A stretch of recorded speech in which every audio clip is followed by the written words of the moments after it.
Hi, this is Joyce Polino Crane. I am the news director at WestfordCAT. Today I'm with Debbie Rhodes, who is the director of stewardship at the Blessed Trinity Parish, which encompasses St. Catherine of Alexandria in Westford and St. Anne's in Littleton. Did I get that right, Debbie?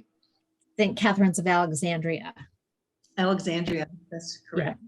Sorry about that. That's okay. Welcome, and we're here to Thank talk you. about the two parishes who were once separate and operated as separate entities. They have now, in the past few years, come together as one.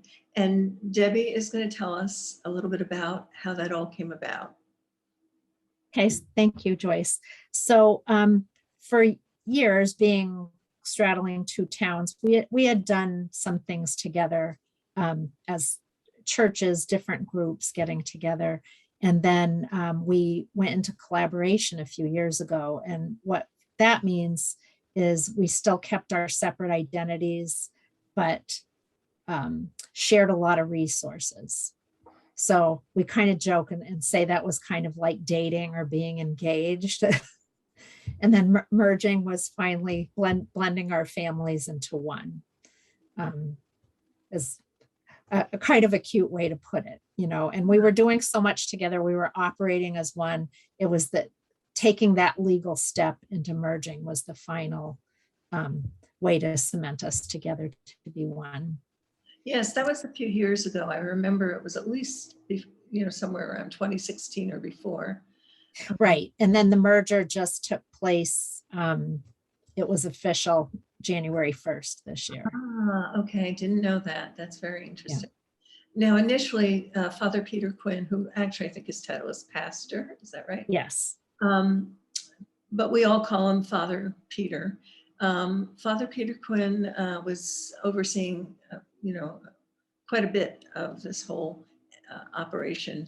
And now he is joined by another priest. Yes, so Father Joe Rossi, he was here as an associate priest. And when we went into the official merger, they became team ministries. So they're equally responsible for our one parish with the two churches. Yes, and I think that was a godsend because that was a big, big job. Yes, yeah. So what is ahead for Blessed Trinity Parish? Well, it's interesting because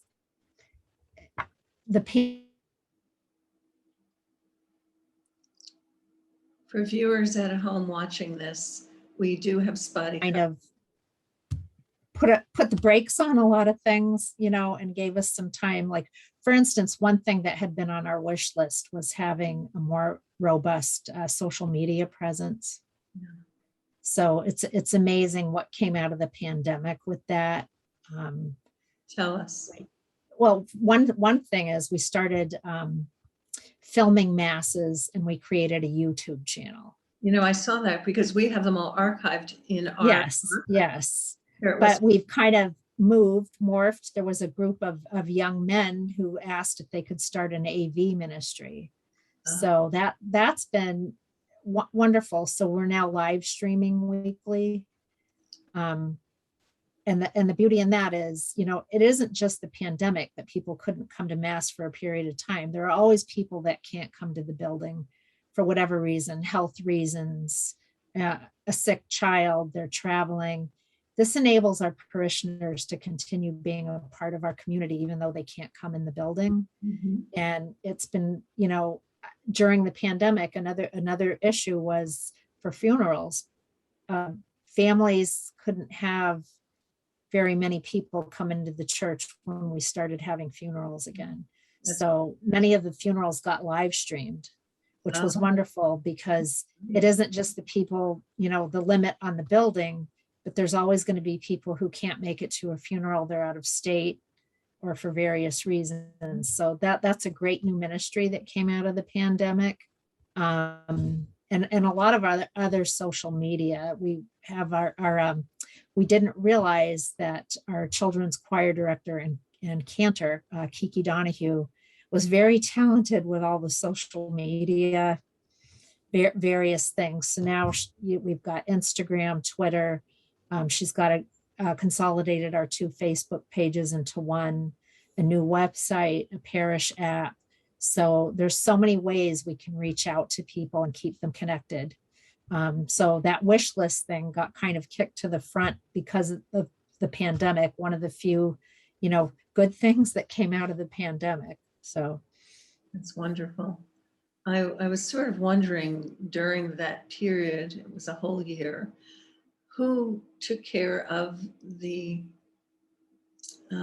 needs of the caretaker, I mean, if you're the one helping everyone else, at some point you're going to need help too.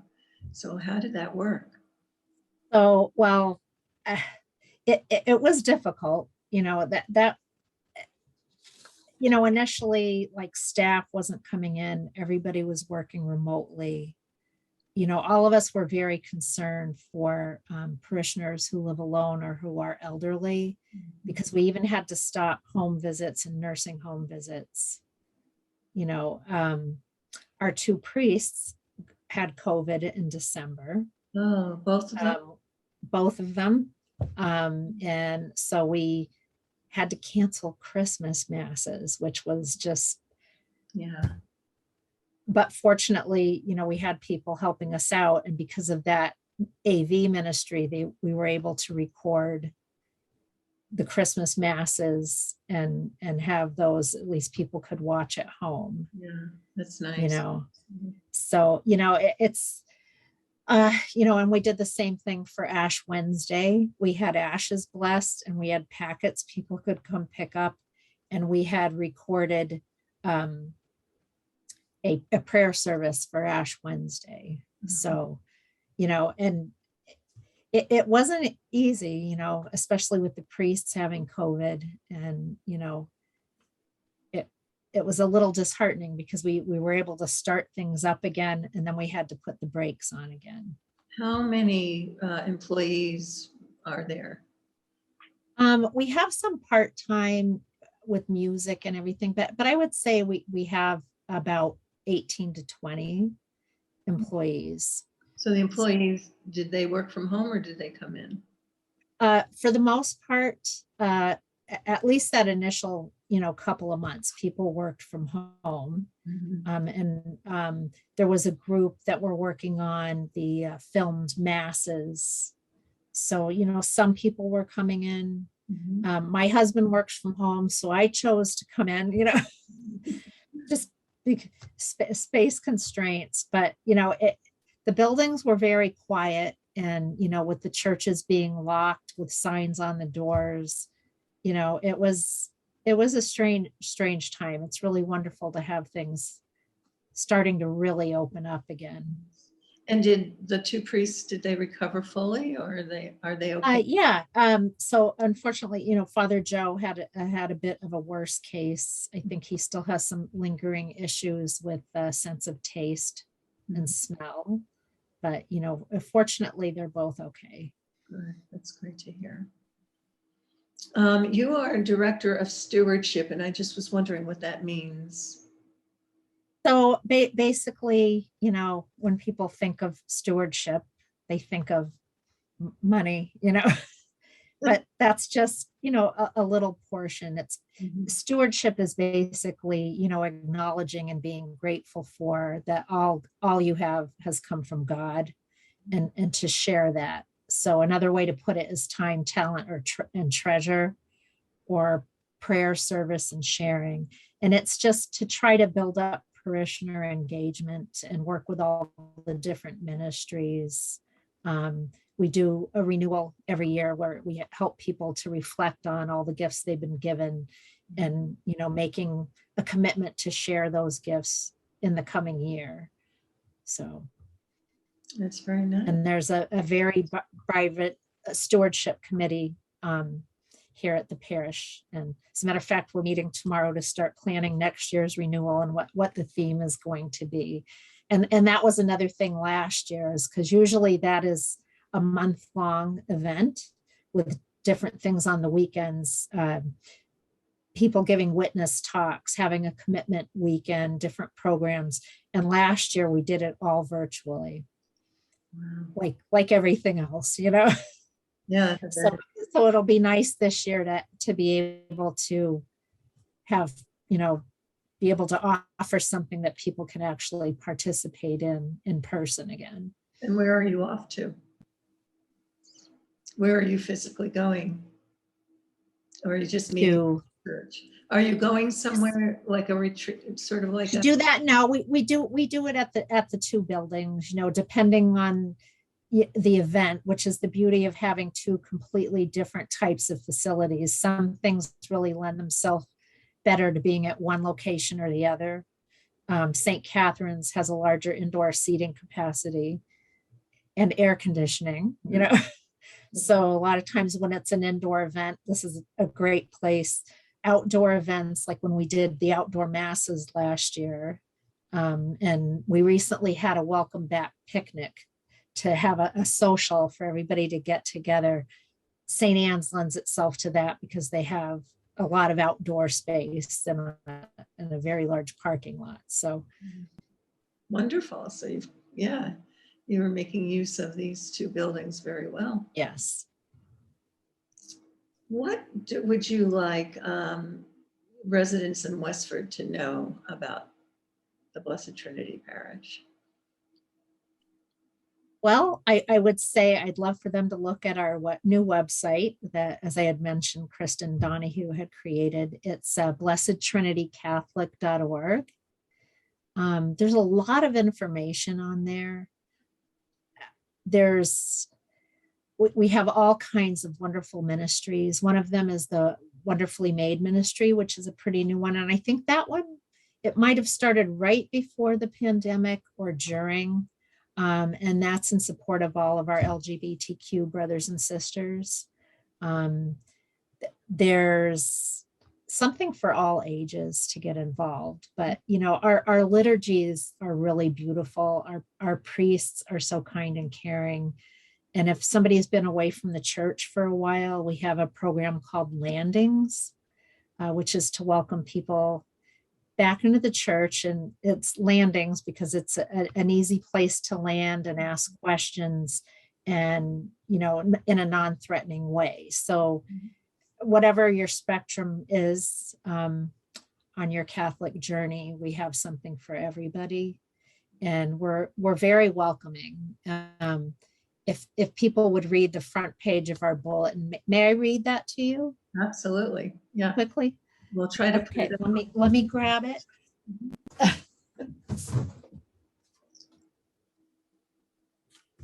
I think this kind of says it all. On the front of our bulletin, it says, no matter what your present status in the Catholic Church, no matter your current family or marital situation, no matter your personal age, income, background, race, gender identity, sexual orientation, ethnicity, or spirituality, no matter your own self-image of holiness or virtue, you belong to Jesus Christ and you belong to us. You are invited, accepted, and respected here at Blessed Trinity Parish. We want to share our Roman Catholic way of life and faith in Christ with you. And I think that's us in a nutshell. You know, we try to be as welcoming and accepting of everybody. And that's what I would like people to know. That's really a nice thing for people to know. And it's worded beautifully. Thank you for reading that. Thank you for letting me share that. Yeah. Well, so do we have time to go any deeper into, you know, what the church is about, and, you know, where things will be 5 years from now? You know, that's hard to tell. And, you know, that was one of the reasons we did decide to merge, is because, you know, the state of the number of priests that are newly ordained it's scary. There's, you know, so many elderly priests, so many that are retiring or that are sick. You know, you had mentioned that's a big job for one pastor, right, to shoulder. We have about and one of the things we've been doing through all this is trying to call every household. We have 3,800 families. Oh, it's grown significantly because when that are registered. It's huge. Yeah, that's huge. Yeah, and that's the two churches Can you combined. hear me? Yes. Okay. Can you? You're freezing, but yeah, there you are. You're back. Okay. Yeah. So 3,800 families represents about 13,000 people, you know. So part of the reasons for the phone calls is we just wanted to know people to know we're here, we're open again, our doors are open, but also to like clean up our database a little bit. So that might be a little inflated. If people move, sometimes they don't let us know they've moved. Yeah, but you know, so we're here. I think, you know, one difficult thing for us is reaching that 20 something age. And I think that isn't just the Catholic Church that has that issue. It's all organized religion, you know, so we're trying, we're striving to, you know, reach everybody.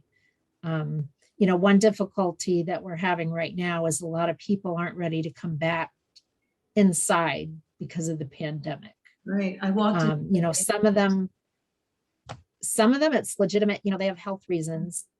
Yeah. And they don't want to be in a crowd. And, you know, we completely understand that. And that's, you know, one of the main reasons we're going to continue with the live stream. Mm-hmm. But there are some people that, you know, we just don't know how to get them back. You know, it's, you know, we do 2 email blasts each week. And on the Wednesday one, we've started airing a series by Bishop Robert Barron on coming back to church.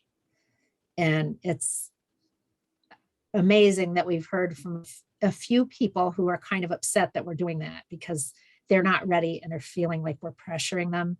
Oh, I see. Yeah. And it isn't pressure, but, you know, it is, you know, coming and joining together for the Eucharist is the summit of our Catholic faith. So if people are able to be here, of course, you know, we want them to be in community with us. And I think, you know, one thing we learned from the pandemic is, you know, all this social media is great, but it has its limits. Mm-hmm. You know, I think the pandemic was very isolating. It's great to be back in community. So I guess we want people to know the doors are open, and when they're ready, we're here, and they're welcome. You know, I read that statement from the bulletin, and, you know, Father Peter and Father Joe are always available to them too. If they, you know, if something's keeping them away other than, you know, health reasons, that they should feel welcome to, you know, talk to either of them or consider that landings program that I mentioned. Well, there's, you know, it's difficult to bring up things, but I don't believe the Catholic Church has yet lifted a ban on divorced people taking the Eucharist. And, you know, that's really what it's all about. So if you prevent someone from having that. And I would say, you know, I'm not qualified to speak on that, but if anybody did have a question, Father Peter and Father Joe are very, you know, welcoming and easy to talk to. So if anybody had questions, you know, or Deacon Bill, he's our deacon, Deacon Bill Dwyer, you know, I think people should feel open and safe in having a conversation with them about that. I'm certain that people would feel safe with Father Peter and Father Joe and Deacon Bill. Yeah. So this is lovely. It's so nice to have this opportunity to speak with you. I don't have more questions, but if you have anything more that you want residents of Westford to know, and Littleton, of course, I'm all ears. I think we covered, well, and you had sent some preliminary questions, and there is one thing you had asked if St. Vincent de Paul was still active. That's right. And so there were St. Vincent de Paul groups are called conferences. So there was already a conference in Littleton and the conference in Westford. So they are not merging. They're still, their own standalone conferences. So if somebody lives in Littleton or Ayr, the Littleton St. Vincent de Paul can help them out. And in Westford, I'm looking because it's so many towns. They cover Ashby, Groton, Pepperell, Shirley, Townsend, and Westford. Wow. And then, yeah, so they cover, services to needy people in all those communities. And people can look us up online at blessedtrinitycatholic.org and find the numbers for the two different St. Vincent de Paul's. And one really nice thing about that, there's actually a youth St. Vincent de Paul program. So youth from both the parishes can have an opportunity to take action in their communities. That's wonderful. I think St. Vincent de Paul is my favorite charity because of what they do. They are so, what I know about them, and what I know about them is from writing a story or two about such topics that were related to St. Vincent de Paul. And I'm always impressed to hear how they go inside the home and they speak with people who are right. Yeah, they really get to the root of what the issue is and, help them in any way they can or refer other services. So they really look at it in a very holistic way. It isn't just, cutting somebody a check.